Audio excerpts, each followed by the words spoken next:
Hello, my fellow fallible humans. Welcome to the Red Roof Recovery Show, a program to soften the path of recovery from substance and behavioral addictions.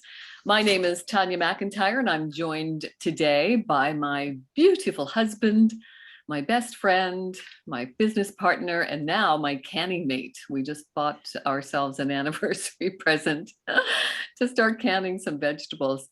Sir Lancelot, I call him. Lance is my husband of now 31 years. Happy anniversary, sweetheart. Thanks for being here. Thank you, my love, and happy anniversary to you too. Thank you. One of the best decisions I ever made. Me too.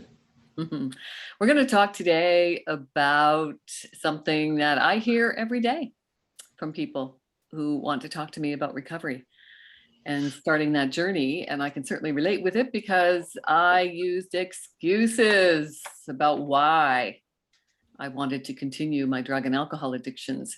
So we're talking about the excuses. You know, I often say to people, I would add that to the book of excuses, but it's already there. And we have something in SMART recovery. SMART is something that transformed my life after being a chronic relapser in 12-step programs for 8 years.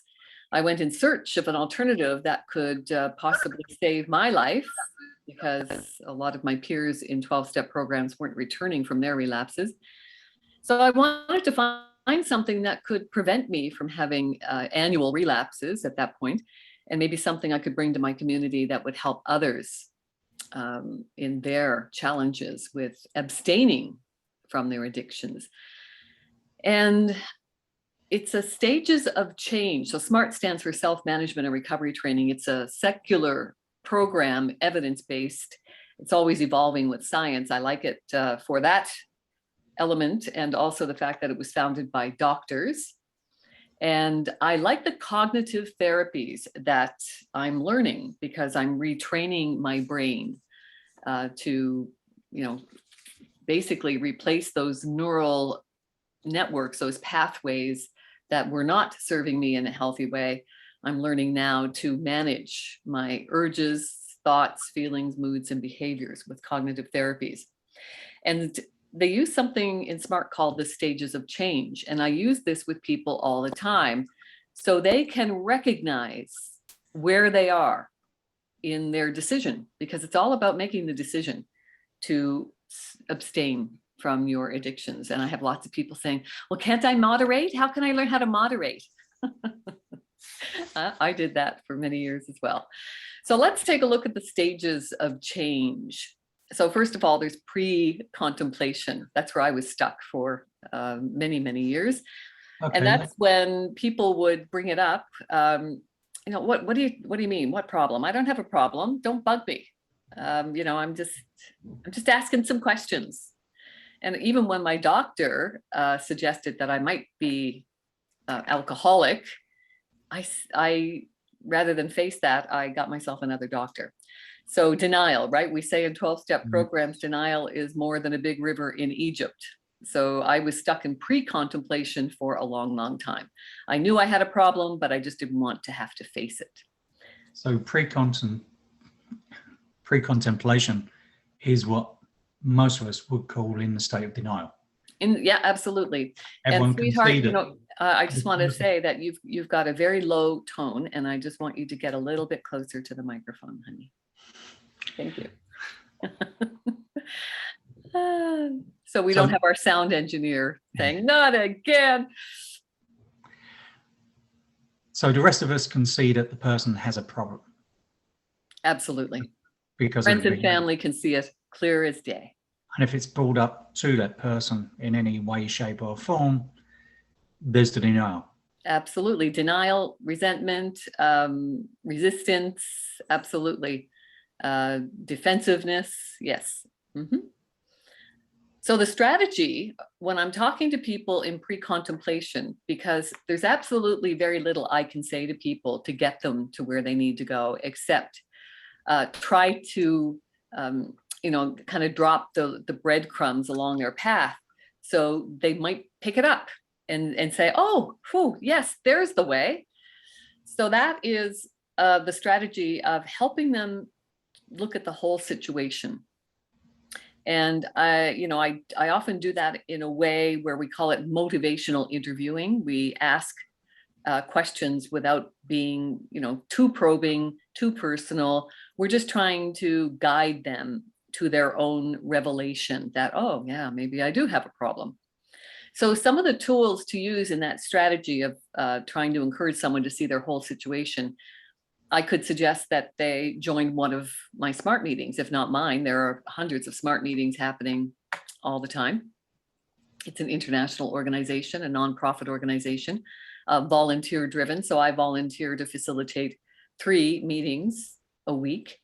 And you can access meetings from all over the world at any time zone. Smart Recovery has an app, so just look for it on your phone. Just do a search in your app store for Smart Recovery, and you'll have all of those meeting links at your fingertips, along with a toolbox of excellent resources. And they threw in some daily motivation that I absolutely love as well. So I say, why don't you just check out a SMART meeting, see what you think, see if it resonates for you, because I think the key to recovery is to keep looking. The key, right? Keep educating yourself. Another great acronym. Keep looking for something that resonates with you, because you need synergy with something for it to work. And then take a look at the Smart Recovery website, a wealth of information and resources there, smartrecovery.org. But wouldn't that come with the next step? And if you're in, not necessarily, you don't want to overwhelm people. You just want to point them in the direction. but if you're in pre-contemplation, you're saying you haven't got a problem. So why would anyone look at SMART if they haven't come to conclusion that they have a problem? Well, especially when people ask me, can I learn how to moderate it? And I say, well, moderation might be able to work. Why don't you explore that idea? Have a look at smartrecovery.org. They've got lots of resources there. Okay. So just planting seeds, right? Pointing in the direction. So then the next stage of change is contemplation. I want to change, but then I don't want to change. Oh, I don't really want to do the work. I don't want to have to abstain from the things that are giving me my only pleasure in life. My addictions to drug and alcohol, they were my best friends. I wasn't ready to give those up anytime soon. And then, of course, the denial, right? And not being motivated. So when you're in that contemplation stage, could you recognize that for me when you were going through my process? Well, I think the pre-contemplation stage was easier because, as we've spoken about before, prior to going to Spain, when you finally took it into your own hands to seek help. That was the hitting rock bottom, as it's known in recovery circles, yes. Yeah. But we used to get to a point where your drinking seemed to be getting a little bit out of hand. And I would say to you, you might want to roll it back a little bit. And as we've spoken about before, outwardly you did roll it back. So there was, and you said you drank when I went to bed. So you weren't really rolling back, but you went into the whole pre-contemplation, and you go through the process of showing that you're rolling it back, shall we say, even if you weren't. So I could identify that. The real change when I knew something had changed, again, as we've spoken about, is when we were in Spain, and I pointed out that your drinking was getting a little bit heavier than usually, and you just denied that there was a problem, told me to take it and go away. And that's when I knew something was really up. Mm-hmm. And you didn't seem to be wanting to fix it. Right. So that was largely circumstantial and situational, right? Yeah. So the circumstances of our life had changed drastically. We had done a major move. So moving, they say, is one of the most stressful things we do in a lifetime. And this was a major move across continents. And then I was mired in bureaucracy, so I couldn't legally work. Yeah. And I had way too much time on my hands. And I got mixed up with the wrong group of people, right? Because we become the company we keep. I say that all the time. Watch who you're Yeah. hanging around with. And of course, I was hanging around with a lot of British and German expats who were retired and had their own challenges with addictions. So I was falling right into play with the crowd. Now, some people in that crowd, of course, could manage their addictions better than I was at the time. But again, with the circumstances and situation that I was facing, I think that contributed to the spiral downward very quickly for me, which was a good thing. It finally got me off the pot to make a decision to stop slowly killing myself. So I think it was a good thing. Okay, so you were in contemplation, Mm-hmm. and then you For went most of into, my life, I was in pre-contemplation, right? I knew, and then you I went knew into it the was a problem. contemplation where you recognized that, yeah, something wasn't right. Right. What is an addiction? An addiction is something that we continue to do in spite of negative consequences. Yeah. So the negative consequences were to my health for the most part. I hadn't, thankfully, had any DUIs. I hadn't lost a job. I hadn't lost my family. So, Yeah, no. Another part was relationship as sometimes well. that can have you floating around, yeah, on an indecision raft as well. Yeah. Yeah, you say health, but there are consequences to relationships as well. Absolutely. Yes. So the contemplation stage, the strategy there is to help get some clarity around your situation to the very best of your ability. And some of the tools that you can use with SMART is the hierarchy of values. Although that's a deep exercise to do when you're fresh in recovery. That has been my experience anyway. I avoided doing that for a long time because it was asking some pretty deep questions that I wasn't ready to face. In the hierarchy of values, we are encouraged to define what you value most in life. And then you ask yourself the three deeper questions. What do I want for my future? What am I doing about that? And then how do I feel about what I'm doing about that? And I just wasn't ready to face those questions. So I put that one off for a while, but SMART recommends that that's one of the tools to use if you're in the contemplation stage. Not for me, right? And we're all different. So you have to find something that works for you. For me, I gravitated towards something else called the cost benefit analysis. And you and I had done that. Multiple times, yeah. Did you find it helpful? Yes. So the cost benefit analysis, just so we can elaborate on it a little bit, it's a 4-quadrant exercise that you're encouraged to do in writing. And you list the costs and benefits of doing something, and then the cost and benefits of not doing something. Yeah, I think that people deep down know the answers to the questions. Of course we do. It's just when you put it on a piece of paper and do the quadrants, instead of trying to hold all that information in your head at one time, it's there to, it becomes more clear. Clear. It's getting clarity. It's getting it out of your head and onto a piece of paper. Okay. So you initially done the cost benefit analysis.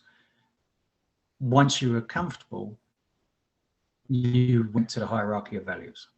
I did, but not until probably a year later. Okay. So what prompt, you just felt more comfortable in your recovery journey, or? Absolutely. They say it's different to feel better and get better, right? So I was feeling better because I was abstaining from my addiction. So that takes time to heal, your body and mind to heal from the constant intake of drugs and alcohol to get me those healthy dopamine levels. That's gone now. So the vacuum was created in my life. The addictions are gone. What do I fill it with? Well, for me, I filled it with SMART recovery, cognitive therapies. I became a facilitator almost immediately, and I started to facilitate meetings. I was facilitating a weekly meeting in our hometown at the time to give people an alternative to 12 steps. And then I was doing online as well. Mhm. And then when the pandemic hit in 2020, the whole world migrated to Zoom, and I still am doing 3 Zoom meetings a week for SMART. And for me, that repetition, so the difference is when we get better, feeling better is fleeting, it comes and goes, it's flux and flow. Mhm. Getting better happens when we systematically apply and reapply the tools that we have found to work for us that can elevate our mood without drugs and alcohol or whatever substances or behaviors we are using that are unhealthy. So it's the systematic application and reapplication of things. It's a repetitive, it's a developing new habits to replace the addictions. And for me, SMART facilitation does that for me, and it still does. It's an integral part of my recovery. Developing a structured routine that is going to expose me to things that keep repeating the tools that are working for me. So watching the SMART videos, SMART Recovery has a fantastic YouTube channel that I promote all the time because I've got about 27 different videos on there. You can access them also on the SMART Recovery phone app. They have a toolbox there where you can access at least a dozen of those tools. So it's just, again, systematically reaching, it's building the toolbox for myself and then systematically picking out the tools when I need them to elevate my mood. So the favorites for me are playing the tape. When I start to fall into romantic recollection now, which I did in 12-step programs every year. Okay, so you've got ahead of yourself again. Oh, have I? Yeah, I do that. Sorry. Mm-hmm. So where were we? We're running a contemplation, and you're Okay, running. yeah. So contemplation. Yeah. So the cost benefit analysis. You can use that not just to look at your addictions, but you can for any difficult decision that you're on the fence around, that can help you get some clarity around that. And then the change plan worksheet is a really good goal setting. It again helps you formulate what you want in life, not as intrusively as the hierarchy of values I found. What changes do you want to make? It's a little softer approach, the change plan worksheet. And when you go to the smartrecovery.org website, you go into resources, there's a drop-down menu, and just go into tools, and you can access these worksheets. I highly recommend you do that. Very, very useful stuff. Okay, so what comes after contemplation? Thanks for keeping me on track there, sweetheart. Determination and preparation. I know I need to do something. I just don't know what to do or how to do it. And I would say this is when the SMART tools really come in. Absolutely. So the strategy there now is to seriously consider your options. Start taking small steps. Look to your future, not your past. We have a saying in recovery circles that we can't go back to create a brand new past, but we can start from today to create a brand new future. And the tools to use, the cost benefit analysis, the change plan worksheet, and then you can try some different strategies to manage urges. So in that toolbox that you'll find at the smartrecovery.org website, there's something called the urge log. That was really helpful for me early on because it tracks them specifically. So you want to do the date, the time of day, rate your urge from 1 to 10. Normally mine were 8 or 9 in the early days. And then being very specific about what triggered the urge. Where was I and who was I with? That was the common thread that I started to recognize.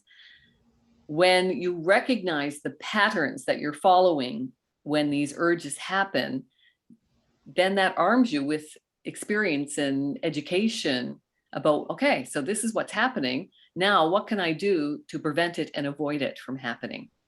So I really loved that urge log early in my recovery. And the thing about urges is that an urge is just an invitation. right? We learn how to sit with the discomfort. It doesn't last long, it's temporary. And the longer we abstain, the fewer and far between the urges are, right? I never get urges now. I've just recently celebrated 4 consecutive years of abstinence, and I definitely attribute that to my involvement with SMART and doing the work. Even in 12-step programs, we say it works when you work it. So doing the work has something that resonates with me as well. I feel synergy with cognitive therapy and SMART. I love everything about SMART, the organization, and it works for me, obviously. The proof is in the pudding, as they say. So when it comes to an urge, I would imagine you could use distraction as well to manage. Distraction, and there's lots of great tools from SMART that you can use for distraction. SMART, self-management and recovery training. They love acronyms, the HOV, the hierarchy value, the CBA, cost-benefit analysis. There's the DEADS tool, and that's deny, delay, escape. Oh my gosh, I can't even remember it offhand now. And then there's DIBS, disputing irrational beliefs. That's one of my favorites. Playing the tape. Remember the cassette tapes from the 70s and 80s, maybe the 90s. They're vintage now, but they had a side A and a side B. So you play the tape. Okay, so side A, I give into this urge and I have whatever. If I do my substance or behavior, let's play that tape to the end. How's this going to play out? And then side B, I don't. Let's play that tape to the end. How does that play out? And you can do that fairly quickly, like especially even with disputing irrational beliefs, when you get good at it and you're using something called the cognitive distortion list, you can get very good at flicking that switch. You catch it, check it, change it. You can, with practice, you do it quickly. Okay, so what's the next step?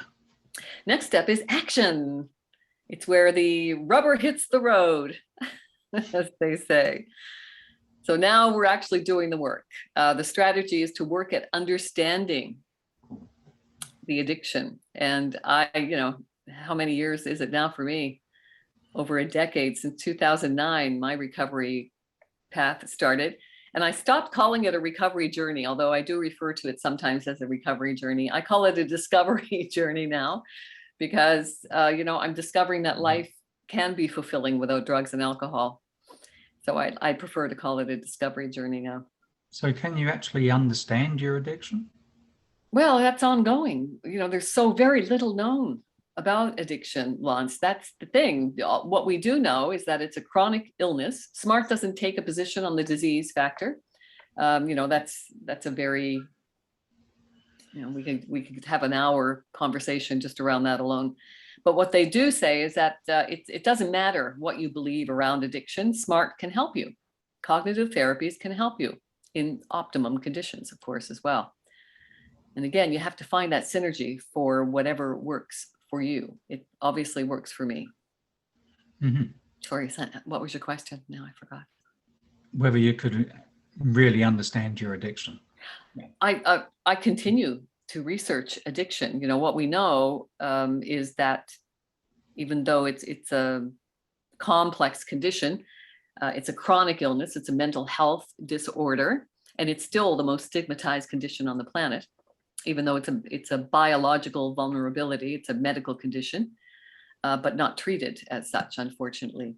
I think it's a deficiency in dopamine. I think largely, for the most part, people are born with this deficiency in the chemical dopamine. Our brain is a chemical organ. It's running on 80 different chemicals.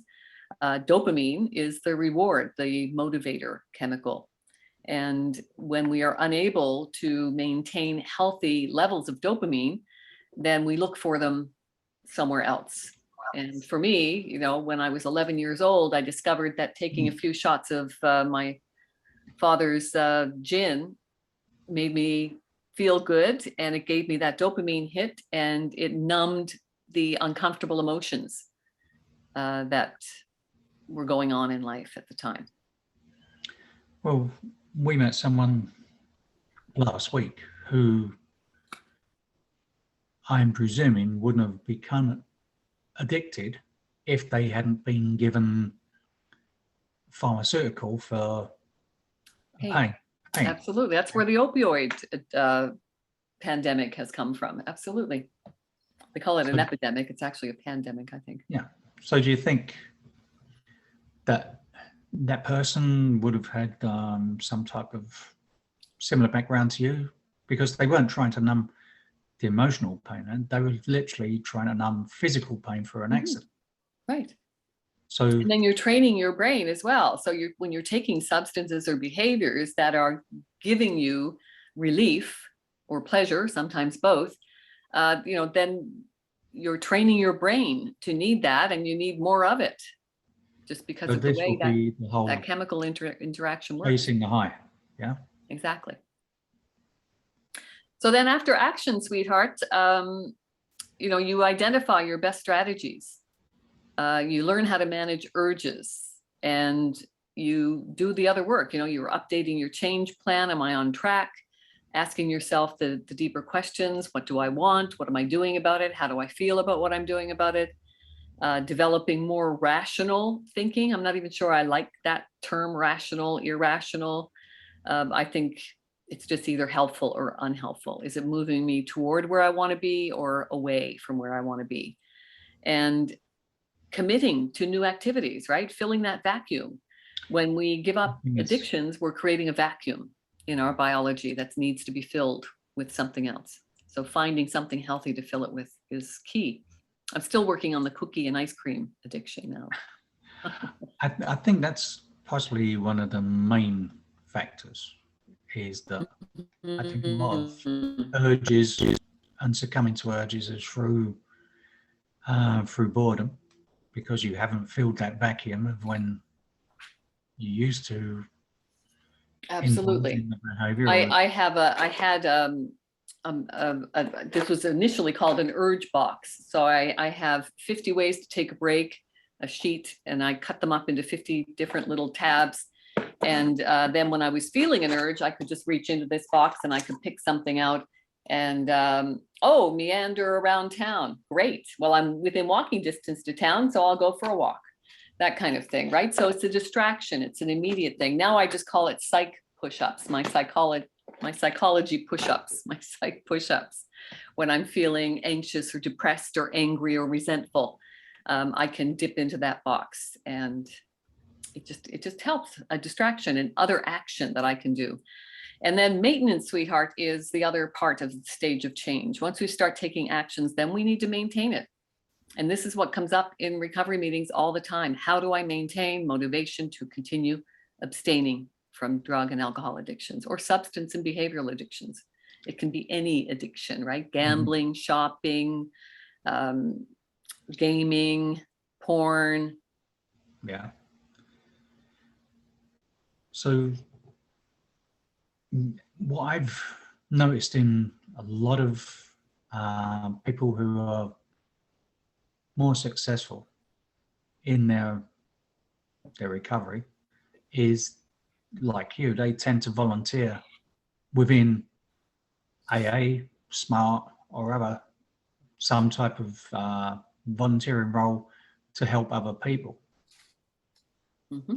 And I would imagine that's the strongest form of maintenance. Well, it works for me. And that's why, a lot of people, I still go to 12-step programs because I love the peer support. So I think having a peer support network is key as well. Wowza, this 30 minutes just flew by.